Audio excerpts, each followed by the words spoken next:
86, 87 ഈ 2 വർഷങ്ങളും മോഹൻലാൽ എന്ന നടന് വളരെയധികം ഗുണം ചെയ്തിട്ടുള്ള വർഷമായിരുന്നു. ഇത് കഴിഞ്ഞിട്ട് 88 എത്തിയപ്പോൾ ചിത്രം എന്ന സിനിമ, 365 ദിവസം ഓടിയ സിനിമ, ആ ഒരു സിനിമയും വേറെ കുറേ ഹിറ്റുകളുണ്ട് മോഹൻലാലിന്.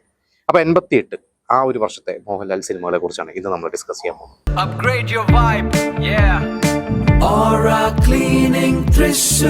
ഇതിലെ ആദ്യത്തെ സിനിമ ആ വർഷത്തെ മുകുന്ദേട്ട സുമിത്ര വിളിക്കുന്നു. ഈ സിനിമ അന്നൊരു വൻ വിജയമൊന്നുമല്ല, പക്ഷെ നല്ലൊരു സിനിമയാണ്. നമുക്കറിയാം, പ്രിയദർശന്റെ സംവിധാനം, ശ്രീനിവാസന്റെ സ്ക്രിപ്റ്റ്, ഒരു വളരെ നല്ലൊരു പാവം ക്യാരക്ടറാണ് മോഹൻലാലിന്റെ. ഇപ്പൊ ഇതിനെക്കുറിച്ച് ശ്രീനിവാസൻ ഒരു അഭിമുഖത്തിൽ കുറച്ചു കാലം മുമ്പ് പറഞ്ഞിരുന്നു. ആ ഒരു സിനിമ ഷൂട്ട് തുടങ്ങുന്നതിന്റെ ഒരു 2 ദിവസം മുമ്പ് വരെ പ്ലാൻ ചെയ്തിരുന്നത് ശ്രീനിവാസന്റെ റോള് മോഹൻലാൽ, മറ്റേ റോള് ശ്രീനിവാസൻ ചെയ്യുന്നു, അങ്ങനെയായിരുന്നു. പക്ഷെ ഇത് കഴിഞ്ഞ് മോഹൻലാലിന് എന്തോ ആ ഒരു നെഗറ്റീവ് ടച്ചുള്ള ഒരു വേഷം ചെയ്യാൻ താല്പര്യക്കുറവുണ്ടായതുകൊണ്ട് അവർ നേരെ അത് ഉൾട്ടയടിച്ചതാണ്. അങ്ങനെയാണ് ശ്രീനിവാസൻ ആ ഒരു തരികട റോള് ചെയ്തത്, ആ ഒരു പാവം റോള് മോഹൻലാൽ ചെയ്തത്. നല്ലൊരു സിനിമയായിരുന്നു, മോശമൊന്നുമല്ല. പക്ഷെ ഒരു വലിയൊരു സൂപ്പർ ഹിറ്റുകളിലേക്ക് ആ സിനിമ പോയില്ല എന്നുള്ളതാണ്. അടുത്ത സിനിമ മോഹൻലാൽ ഒരു ഗസ്റ്റ് റോൾ വന്നിട്ടുള്ള സിനിമയാണ്.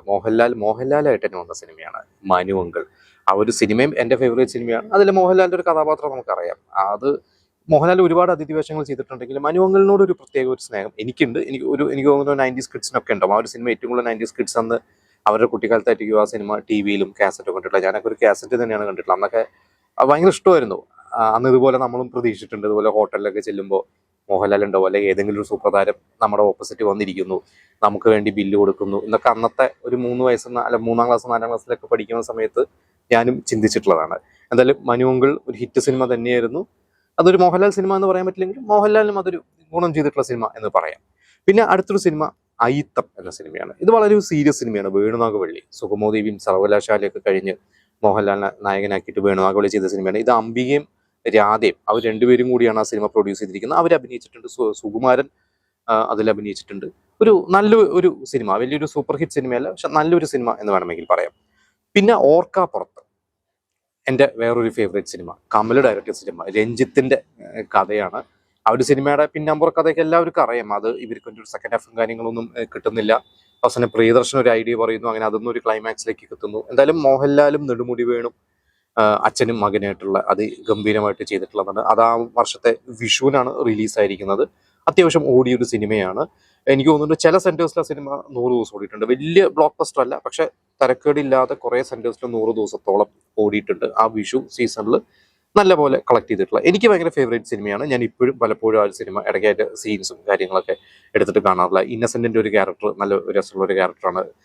എല്ലാം കൊണ്ടും നല്ലൊരു സിനിമ തന്നെയായിരുന്നു. മോഹൻലാൽ നെടുമുടി വേണും പൂണ്ട് വിളയാടിയിട്ടുള്ള ഒരു സിനിമ, അതാണ് ഓർക്കാപ്പുറത്ത്. അടുത്ത സിനിമ പാദമുദ്ര.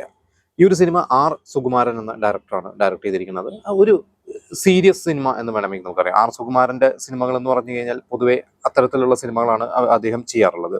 ഇതിൽ മോഹൻലാൽ ഒരു ഡബിൾ റോൾ, ഒരു അച്ഛനും മകനും എന്നുള്ള രീതിയിലാണ് ചെയ്തിരിക്കുന്നത്. മോഹൻലാൽ എന്ന നടന് വളരെയധികം ഗുണം ചെയ്തിരിക്കുകയും നല്ല പേരെടുക്കുകയും ചെയ്തിട്ടുള്ള ഒരു സിനിമ തന്നെയായിരുന്നു പാദമുദ്ര.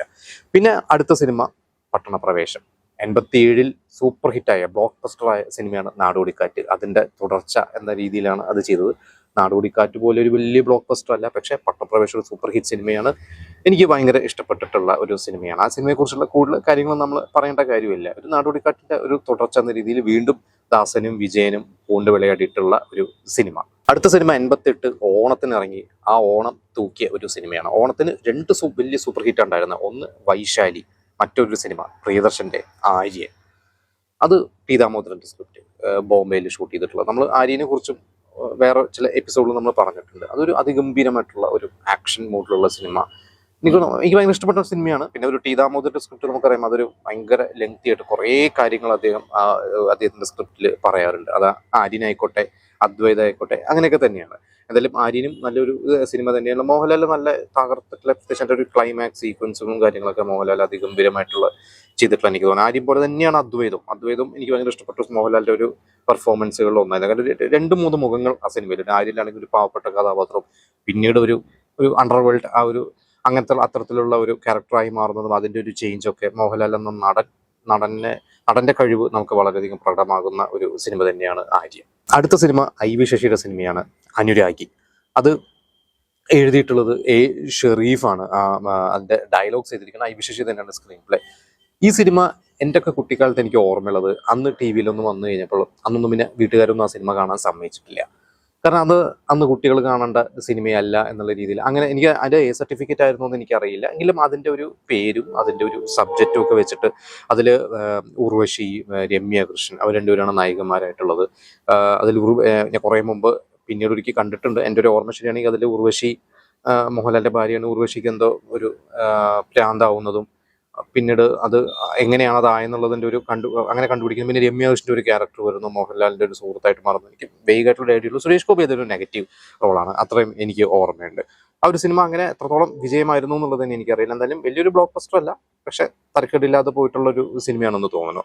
പിന്നെ മൂന്നാം മുറ സിനിമ നമ്മുടെ എന്താ പറയുക, എല്ലാവരുടെയും ഫേവറേറ്റ് സിനിമയായിരിക്കും. എനിക്ക് തോന്നുന്നു അന്നത് എത്രത്തോളം ആ ഒരു സിനിമ ചർച്ചയായിട്ടെന്ന് അറിയില്ല. ഇന്ന് ആ ഒരു സിനിമയിലെ മോഹൻലാലിൻ്റെ ഒരു കഥാപാത്രത്തെക്കുറിച്ചും ആ ഒരു സിനിമയെക്കുറിച്ചൊക്കെ ഒരുപാട് ചർച്ച ചെയ്യുന്നുണ്ട്. എസ് എൻ സ്വാമിയുടെ ഗംഭീര സ്ക്രിപ്റ്റുകൾ. എസ് എൻ സ്വാമി ആ വർഷം August 1, മൂന്നാം മുറ, അങ്ങനെ കുറച്ച് നല്ല ആക്ഷൻ മൂഡിലുള്ള അല്ലെങ്കിൽ അത്തരത്തിലുള്ള സിനിമകൾ ചെയ്തു തുടങ്ങുന്നൊരു സമയമാണത്. ജാക്കിയിൽ തുടങ്ങിയത് 88 ഒക്കെ എത്തിക്കഴിഞ്ഞപ്പോൾ അദ്ദേഹം പിന്നെ അത്തരത്തിലുള്ള സിനിമകളുടെ ഒരു പ്രധാന എഴുത്തുകാരനായിട്ട് മാറി.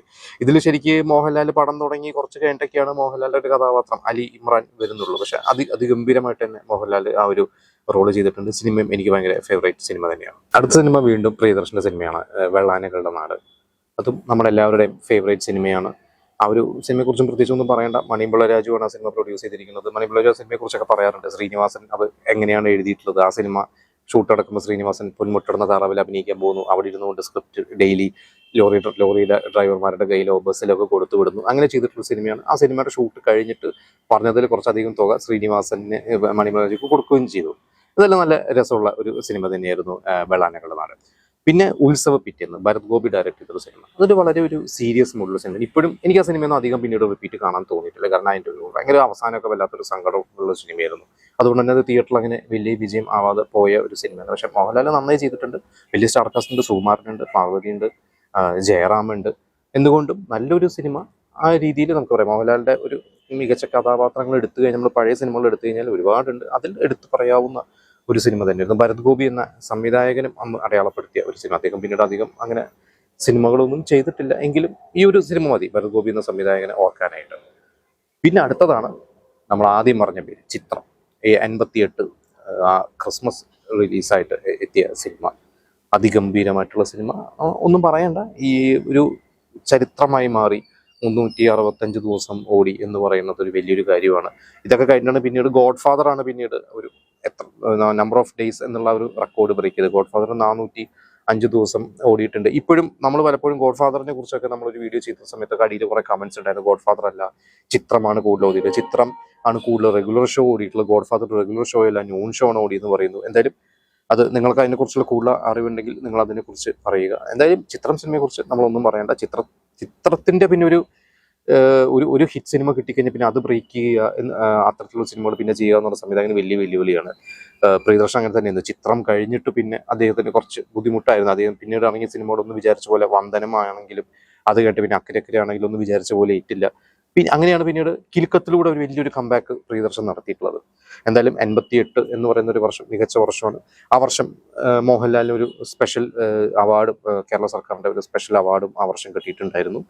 കുറെ സിനിമകളൊക്കെ കൂടി ചേർന്നിട്ടാണ് ചിത്രവും പാദമുദ്രയും ആര്യനും ഇങ്ങനെ എല്ലാ സിനിമകളൊക്കെ കൂടി ചേർന്നിട്ടാണ് മോഹൻലാലിന് അവാർഡ് കിട്ടിയിരിക്കുന്നത്. ഇതിലെ എല്ലാ സിനിമകളും ഞാൻ കണ്ടിട്ടുള്ള സിനിമകളാണ്. പക്ഷെ അതൊക്കെ പിന്നീട് കാസറ്റോ അല്ലെങ്കിൽ ടി വിയിലൊക്കെ വന്നിട്ടാണ് കണ്ടിട്ടുള്ളത്. കാരണം അന്നൊന്നും തിയേറ്ററിൽ പോയി തുടങ്ങിയിട്ടില്ല. ഞാൻ തിയേറ്ററിൽ പോകുന്നത്, അല്ലെങ്കിൽ ആദ്യമായിട്ടൊരു തിയേറ്ററിൽ പോയിട്ട് സിനിമ കാണുന്നത് 89 കിരീടമാണ് എൻ്റെ ഓർമ്മയിൽ. നിങ്ങൾ പലരും ഈ സിനിമ തിയേറ്ററിൽ പോയി കണ്ടിട്ടുണ്ടോ? ഈ സിനിമകളൊക്കെ തിയേറ്ററിൽ കണ്ട അന്നത്തെ ഓർമ്മകൾ നമുക്ക് കമന്റ് ചെയ്യുക.